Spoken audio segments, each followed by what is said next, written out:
نحمده ونصلي ونسلم على رسوله النبي الكريم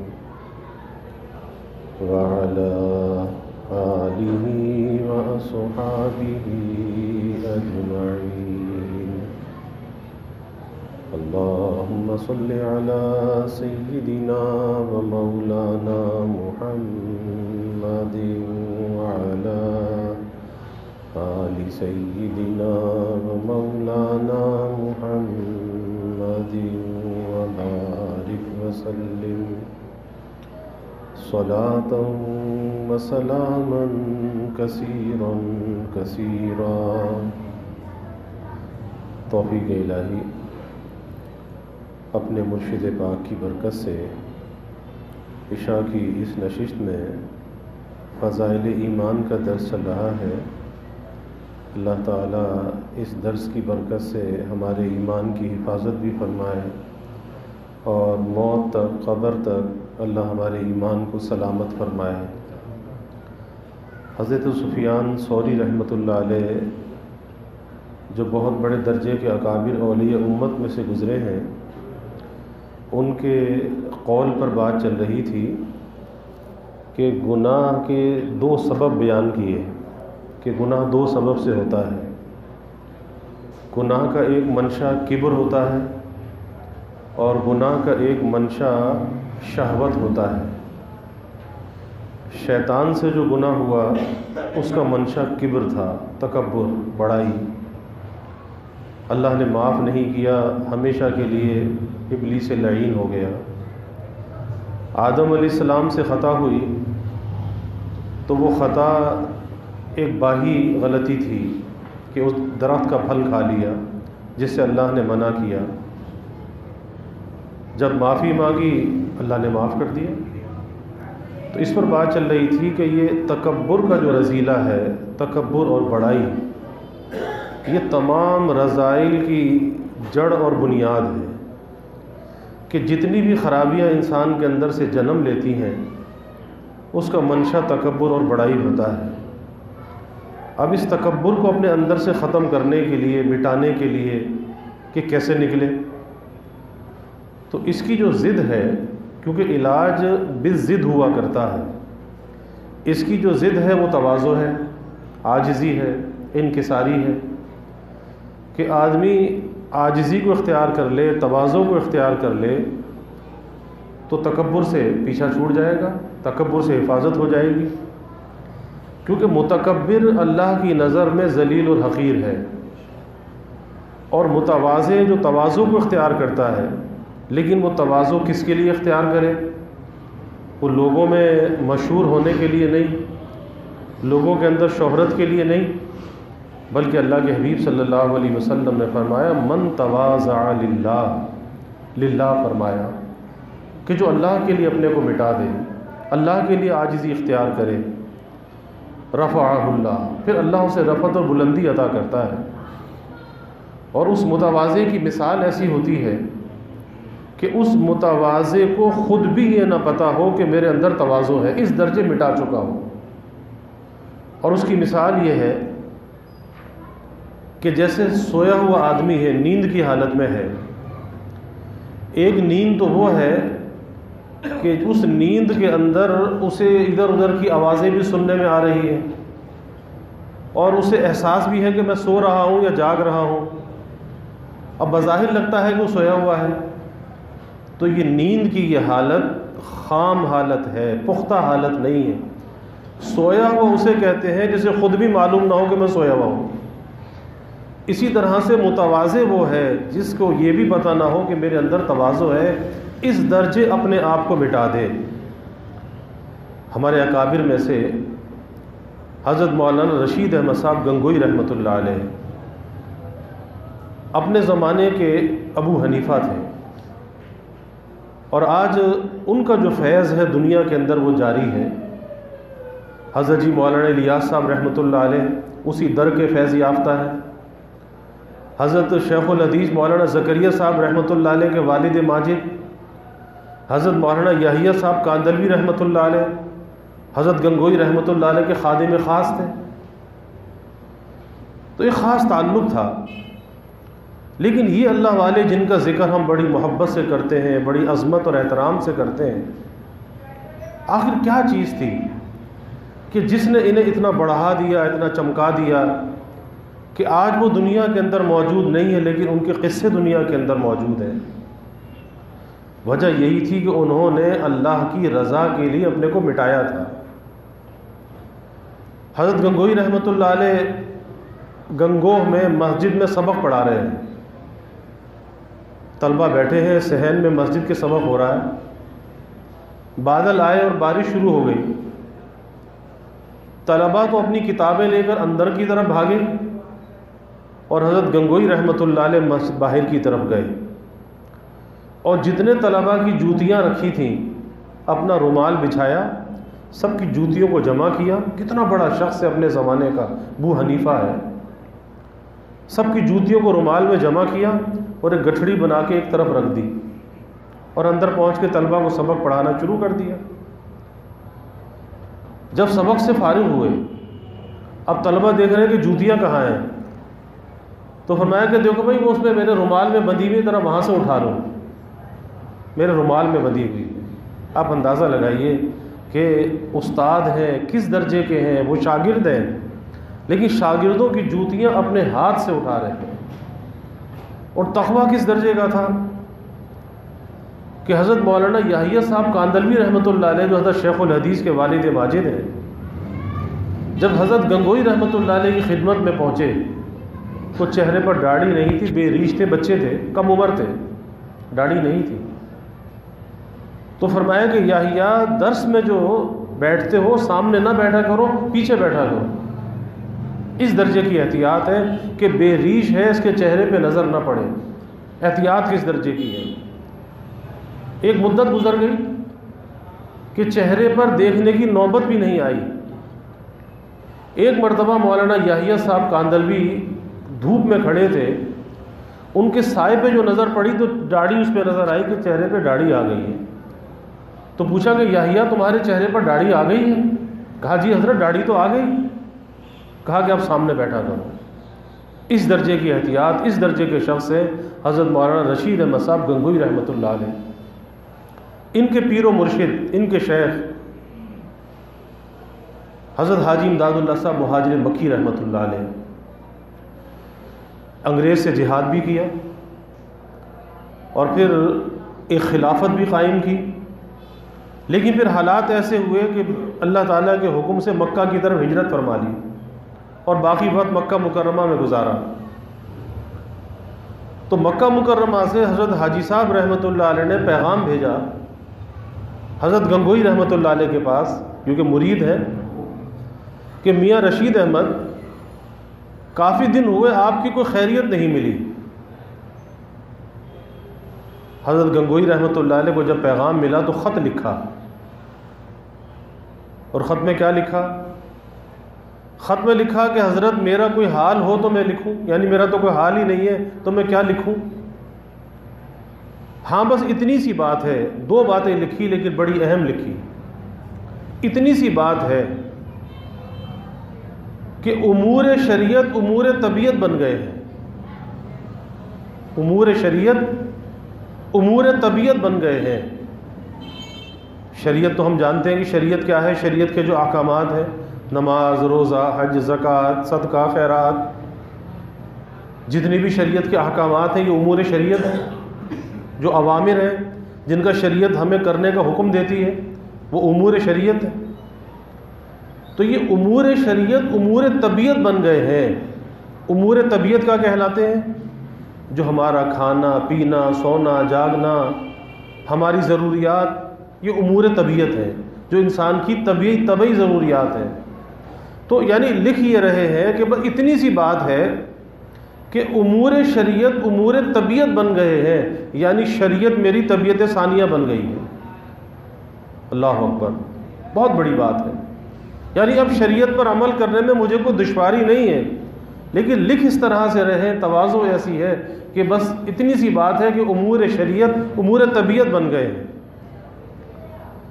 اور دوسری بات لکھی فرمایا کہ مدح و ذم برابر ہو گئی ہے، مدح و ذم برابر ہو گئی ہے۔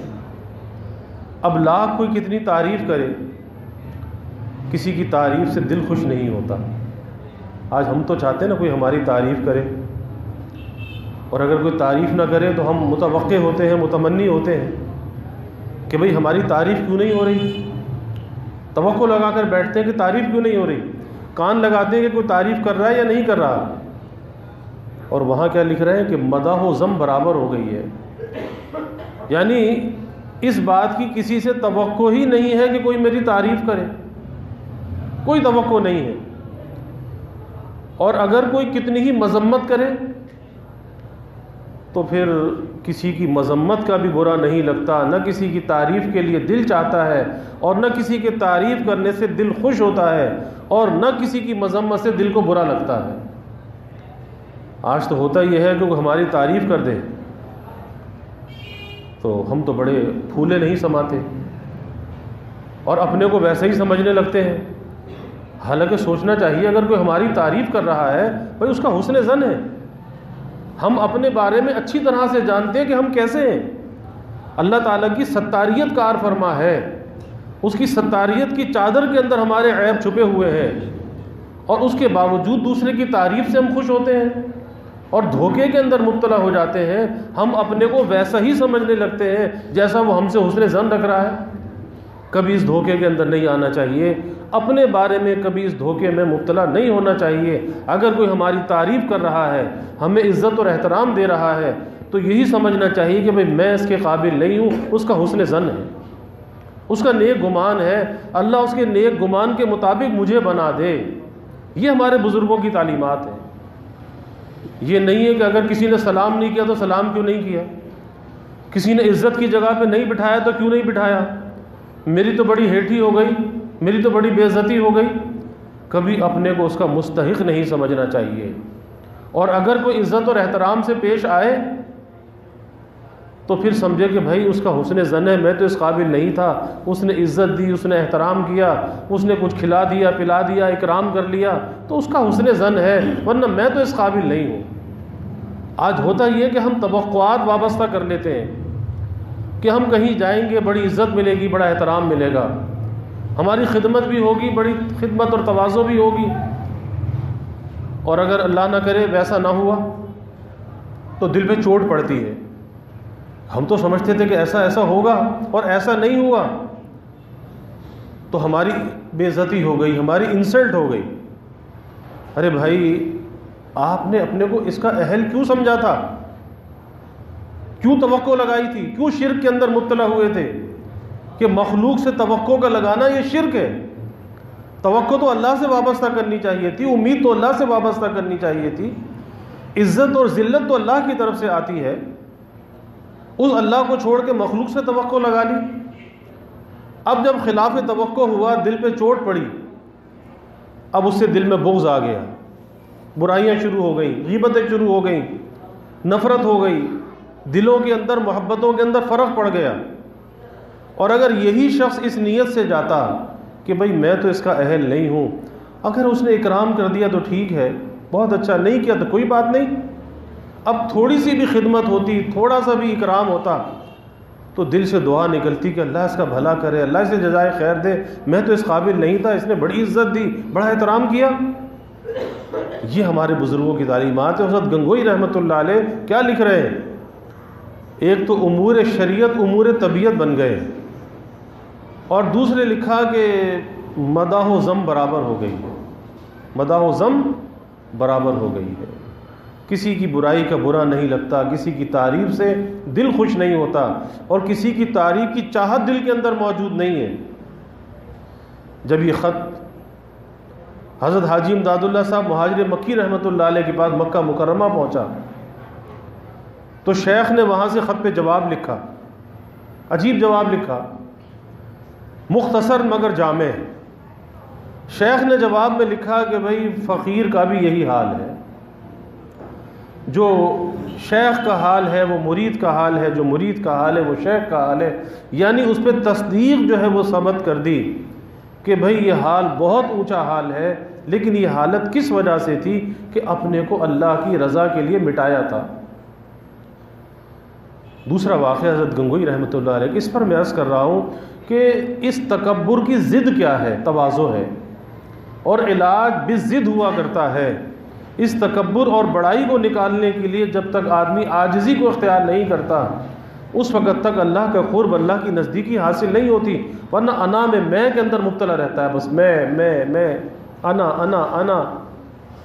یاد رکھیے کہ انا کے ساتھ کبھی اللہ کی نسبت حاصل نہیں ہوتی جب تک کہ انسان فنا کو حاصل نہیں کرتا، اور فنا کو حاصل کرنے کے لیے اس کا سب سے پہلا قدم یہ ہے کہ اپنی رائے کو فنا کرے، یعنی خود رائی جو انسان کے اندر ہوتی ہے اس خود رائی کو سب سے پہلے فنا کرے۔ اس لیے مجدد تھانوی رحمۃ اللہ علیہ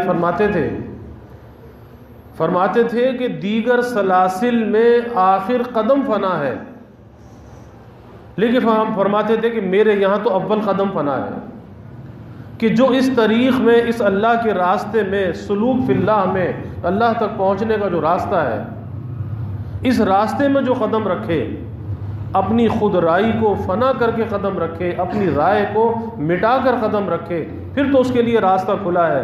اور اگر اپنی رائے کو نہ مٹایا، خود رائی کو ختم نہ کیا، تو بھائی پھر یہ راستہ طے نہیں ہوگا، چاہے عبادت تو کتنی کرتا رہے، لیکن راستے میں جو رکاوٹ ہے وہ خود رائی کی رکاوٹ ہے۔ اس لیے فرمایا کرتے تھے کہ خود رائی کے دانے کے برابر نہ ہو، خود رائی کے دانے کے برابر نہ ہو، یعنی اتنی سی بھی انسان کے اندر خود رائی موجود نہ ہو۔ حضرت گنگوئی رحمۃ اللہ علیہ کا آخر زمانے میں بینائی کمزور ہو گئی تھی، تو خط پڑھنا بھی مشکل تھا اور جواب کا لکھنا بھی مشکل تھا، تو خادم خط کا پڑھ کے سناتا تھا اور حضرت جواب ارشاد فرماتے تھے تو وہ جواب لکھ دیتا تھا۔ ایک مرتبہ حضرت نے دیکھا کہ خادم خط پڑھ کے سنا رہا ہے، لیکن کچھ خط الگ کرتا جاتا ہے، اسے پڑھ کے سناتا نہیں ہے۔ پوچھا کہ بھائی یہ جو خط الگ کر رہے ہو یہ پڑھ کے کیوں نہیں سناتے؟ تو ظاہر ہے کہ جہاں اللہ والوں کے معتقدین ہوتے ہیں وہاں پہ معاندین بھی ہوتے ہیں، عداوت رکھنے والے، بغض رکھنے والے، حسد رکھنے والے، ہر دور میں رہا ہے۔ انبیاء کے بھی ہوئے، صحابہ کے بھی ہوئے، تو اولیاء کے کیوں نہیں ہوں گے؟ اسی لیے حضرت جی مولانا الیاس صاحب رحمۃ اللہ علیہ فرماتے تھے کہ بھائی اس راستے میں جب قدم رکھو تو مخالفت کا یقین رکھ کے قدم رکھو کہ مخالفت ہوگی، اور اگر کوئی مخالفت نہ کرے تو پریشان ہو جاؤ کہ بھئی میری مخالفت کیوں نہیں ہو رہی، کہ میرے اندر کوئی نفاق تو نہیں ہے، کوئی کھوٹ تو نہیں ہے، کہ جب انبیاء کی مخالفت ہوئی، صحابہ کی مخالفت ہوئی، اولیاء کی مخالفت ہوئی، تو میری مخالفت کیوں نہیں ہو رہی؟ کہیں ایسا تو نہیں میرے اندر کوئی نفاق ہے، کیوں نہیں ہو رہی؟ تو مخالفت کا عقیدہ رکھ کر دین کا کام کرنا چاہیے۔ تو حضرت نے پوچھا کہ یہ خط الگ کیوں کر رہے ہو؟ کہا کہ حضرت یہ سنانے کے نہیں ہے، اس میں کچھ ایسی ویسی باتیں لکھی ہیں، یعنی حاسدین کی طرف سے تھے، کوئی بری باتیں لکھی ہوں گی، کوئی گالیاں لکھی ہوں گی۔ تو حضرت گنگوئی رحمۃ اللہ علیہ نے فرمایا کہ بھائی بات یہ ہے کہ جن لوگوں نے خطوط میں میری تعریف لکھی ہے، القاب اور آداب لکھے ہیں، مکرم، معظم، سیدی، مرشدی، مولائی، سیدی، سندی وغیرہ وغیرہ القاب اور آداب لکھے ہیں، تو وہ بھی میری حقیقت سے واقف نہیں ہے۔ اور جن لوگوں نے مجھے خطوط میں برا لکھا ہے یا گالیاں لکھی ہیں، جو بھی لکھا ہے، تو یہ بھی میری حقیقت سے واقف نہیں ہے۔ جتنا انہوں نے مجھے برا لکھا ہے، حقیقت تو یہ ہے کہ میں اس سے بھی زیادہ برا ہوں، اس سے بھی زیادہ برا ہوں۔ یہ تو اللہ تعالی نے ستاریت فرمائی ہوئی ہے، ستاریت کی چادر میں ڈھانپا ہوا ہے، اللہ نے اس کو ظاہر نہیں کیا، میں تو اس سے بھی زیادہ برا ہوں۔ یہ ہے وہ حقیقت کہ جب تک یہ حقیقت انسان کے اندر پیدا نہیں ہوتی اس وقت تک اللہ کی محبت کا جو بیج ہے وہ اس کے دل کے اندر نہیں آتا۔ یہ حقیقت ہے۔ اسی لیے بزرگوں نے فرمایا کہ بھئی اس راستے میں جو اللہ تک پہنچنے کا راستہ ہے، اس راستے میں انسان کو کیسے پتہ چلے کہ اس نے کیا پایا، کیا پایا؟ کہتے ہیں نا آدمی سفر کرتا ہے تو راستے میں مائل سٹون آتے ہیں، پتھر لگے ہوتے ہیں، لکھا ہوتا ہے جی اتنے کلومیٹر، پتہ چلتا ہاں جی منزل جو ہے وہ قریب ہو رہی ہے، مائل سٹون۔ تو یہ جو اللہ تک پہنچنے کا راستہ ہے، اس کے مائل سٹون کیا ہے، اس کی علامت کیا ہے کہ یہ آگے چل بھی رہا ہے، کچھ راستے میں پا بھی رہا ہے یا نہیں پا رہا۔ تو بھائی اس راستے میں پانا کیا ہے؟ اس راستے میں پانا یہ ہے اپنے کو مٹانا ہے۔ اس راستے میں پانا کیا ہے؟ اپنے کو مٹانا ہے۔ اور جس نے جتنا اپنے کو مٹایا اس نے اتنا ہی زیادہ پایا۔ اسی لیے اللہ نے قرآن میں تعریف کی ہے، وَعِبَادُ الرَّحْمَنِ الَّذِينَ يَمْشُونَ عَلَى الْأَرْضِ هَوْنًا، کہ رحمان کے جو خاص بندے ہیں نا، اللہ اس کی تعریف کر رہا ہے کہ وہ رحمان کے خاص بندے کون ہیں؟ الَّذِينَ يَمْشُونَ عَلَى الْأَرْضِ هَوْنًا، کہ جب وہ زمین پر چلتے ہیں ہون کے ساتھ، یعنی عاجزی کے ساتھ چلتے ہیں۔ اور اس ہون کی تفسیر میں علماء نے لکھا کہ بہت عاجزی کے ساتھ، یعنی جھکے ہوئے چلتے ہیں، بہت ہی مٹ کے چلتے ہیں، عاجزی کے ساتھ چلتے ہیں، ہون کے ساتھ چلتے ہیں۔ وَإِذَا خَاطَبَهُمُ الْجَاهِلُونَ قَالُوا سَلَامًا، اور جب کوئی جاہل ان سے الجھنے لگتا ہے تو پھر اس سے الجھتے نہیں ہیں، سلامتی کی بات کہہ کے الگ ہو جاتے ہیں، کیونکہ الجھنے میں نقصان کس کا ہے؟ وہ تو پہلی جہالت میں مبتلا ہے، الجھنے میں نقصان اپنا ہے کہ اس الجھنے کے اندر ہمارے اخلاق بگڑ جاتے ہیں۔ تو پہلے تو اپنے اخلاق کو بچانا ہے، یہ نہیں کہ دوسرے کی جوتی کی حفاظت کے لیے اپنی گٹھلی کو گنوا دیں، پہلے اپنی حفاظت کرنی ہے، اپنے اخلاق کی، اپنے کردار کی، اپنی گفتار کی، پہلے اپنی حفاظت کرنی ہے۔ تو جوہلا کے ساتھ سلامتی کی بات کہہ کے الگ ہو جاتے ہیں۔ وَالَّذِينَ يَبِيتُونَ لِرَبِّهِمْ سُجَّدًا وَقِيَامًا، اور کہا کہ جب ان کو دیکھو تو حالت یہ ہے کہ کبھی اللہ کے سامنے کھڑے ہیں، کبھی سجدے میں پڑے ہیں، یعنی عاجزی کر رہے ہیں۔ اور پھر کیا کہتے ہیں سب کچھ کرنے کے بعد؟ وَالَّذِينَ يَقُولُونَ رَبَّنَا اصْرِفْ عَنَّا عَذَابَ جَهَنَّمَ إِنَّ عَذَابَهَا كَانَ غَرَامًا، اللہ سے معافی بھی مانگتے رہتے ہیں، اللہ سے ڈرتے بھی رہتے ہیں کہ اللہ ہمیں عذاب سے بچانا، ایسے عذاب سے جو پکڑنے والا، چپکنے والا عذاب ہے، اللہ کو اس عذاب سے پناہ بھی مانگتے رہتے ہیں۔ یہ ہے وہ رحمان کے خاص بندے جن کی صفات کو اللہ قرآن میں بیان کرتا ہے۔ کس وجہ سے؟ کہ وہ عاجزی کرنے والے ہیں۔ تو بھائی یہ تکبر جو ہے یہ رذائل کے اندر یہ بہت خطرناک رذیلہ ہے، اس کی لہریں انسان کے اندر اٹھتی ہیں، اس لیے اپنی نگرانی ہونی چاہیے۔ اور اس کی جو ضد ہے تواضع، بس آدمی تواضع کو اختیار کر لے، اس سے تکبر سے اس کی حفاظت ہو جائے گی۔ اللہ ہمیں توفیق عطا فرمائے۔ وآخر دعوانا الحمدللہ رب العالمین والعاقبۃ للمتقین والصلاة والسلام علی اشرف الانبیاء والمرسلین۔ اللہم صل علی سیدنا و مولانا محمد وعلی آل سیدنا و مولانا محمد وبارک وسلم۔ ربنا آتنا فی الدنیا حسنہ وفی الآخرۃ حسنہ وقنا عذاب النار۔ ربنا اتمم لنا نورنا واغفر لنا انک علی کل شیء قدیر۔ اللہم اعنا علی ذکرک و شکرک و حسن عبادتک۔ اللہم انا نستعینک علی طاعتک۔ اللہم وفقنا لما تحب و ترضی من القول والعمل والفعل والنیت والغدا انک علی کل شیء قدیر۔ اللہم ارزقنا حبک وحب حبیبک صلی اللہ علیہ وسلم۔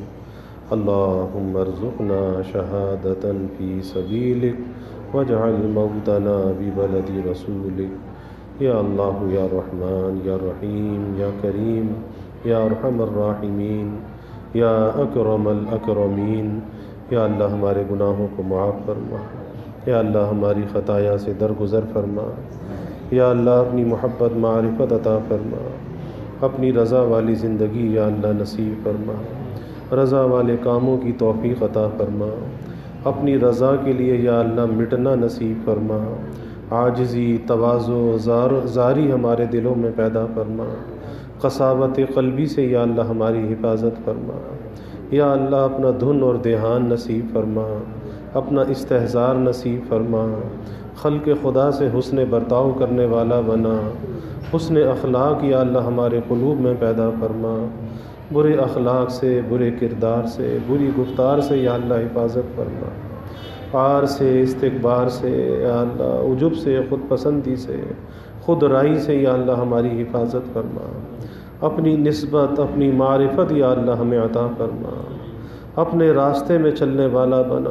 اپنی نسبت راسخہ یا اللہ ہمیں عطا فرما، اپنے محبوبین میں شامل فرما، اپنے اولیاء میں یا اللہ شامل فرما، یا اللہ سب کے دلوں کے نیک ارادوں کو، تمناؤں کو از غیب پورا فرما، سب کی حاجات کو پورا فرما، سب کی پریشانیوں کو یا اللہ دور فرما، بیماریوں سے یا اللہ حفاظت فرما، ہر ناگہانی بلا اور مصیبت سے یا اللہ حفاظت فرما، زمینی آسمانی آفات سے یا اللہ حفاظت فرما، موذی امراض سے یا اللہ حفاظت فرما، یا اللہ سب کے علم میں، عمل میں، رزق میں خوب خیر و برکت فرما، یا اللہ رزق ظاہر بھی عطا فرما، رزق باطن بھی عطا فرما، اپنی محبت اور معرفت کا رزق عطا فرما، نیکی اور تقوی کا رزق عطا فرما، اپنی طاعت کا رزق عطا فرما، یا اللہ رزق حلال عطا فرما، آسان عطا فرما، برکت والا عطا فرما، رزق کے دروازوں کو یا اللہ کشادہ فرما، ہر تنگی سے، پریشانی سے حفاظت فرما،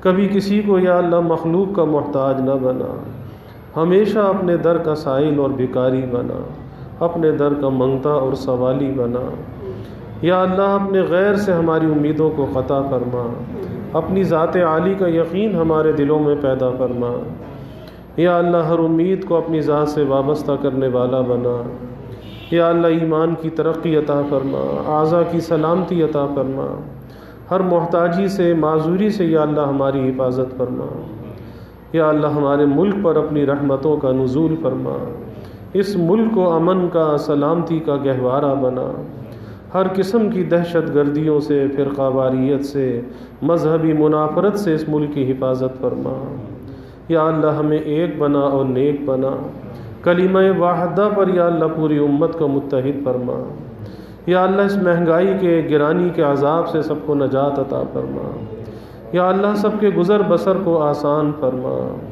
یا اللہ مخلوق کے آگے کسی کو رسوا نہ فرما، سفید پوشی کے بھرم کو یا اللہ قائم فرما، مخلوق کے آگے سوال کی ذلت سے سب کی حفاظت فرما، یا اللہ سب کی ضروریات کو از غیب پورا فرما، اپنی تائید اور نصرت کو یا اللہ شامل حال فرما، یا اللہ سب کی حفاظت بھی فرما، کفالت بھی فرما، آسانیاں عطا فرما، مشکلات کو دور فرما، سب کے گھروں میں چین، سکون، عافیت، راحت عطا فرما، نعمتوں کی فراوانی عطا فرما، ہر قلت اور دقت سے حفاظت فرما، آپس میں محبت الفتیں پیدا فرما، نفرت کو، عداوت کو دور فرما، یا اللہ بڑوں کا اکرام کرنے والا بنا، چھوٹوں پر شفقت کرنے والا بنا، خلق خدا سے درگزر کرنے والا بنا، سب کی اولادوں کو یا اللہ نیک صالح بنا، آنکھوں کی ٹھنڈک بنا، والدین کے لیے صدقہ جاریہ بنا، والدین کو اولاد کی خوشیاں دیکھنا نصیب فرما، یا اللہ ہماری مسجد میں جو جماعت آئی ان کا آنا ہم سب کے حق میں، ہماری بستی کے حق میں مبارک فرما، اس محنت کو اپنی بارگاہ میں یا اللہ قبول فرما، یا اللہ اخلاص عطا فرما، نفسانیت سے بچا، اعجاب نفس سے حفاظت فرما، خدمت دین کے لیے یا اللہ قبول فرما، دین کے ادنا سے خدام میں یا اللہ ہمیں شامل فرما، دیر کے لیے، دور کے لیے یا اللہ قبول فرما، یا اللہ ہر قسمی ترقیات سے مالا مال فرما، یا اللہ اپنی رحمتوں کا، برکتوں کا، راحتوں کا نزول فرما، زحمتوں کو دور فرما، یا اللہ ہمیں عافیت دارین عطا فرما، ربنا تقبل منا انک انت السمیع العلیم وتب علینا انک انت التواب الرحیم وجزا اللہ عنا محمدا صلی اللہ علیہ وسلم ما هو اہلہ وصلی اللہ تعالی وسلم علی النبی الکریم آمین برحمتک۔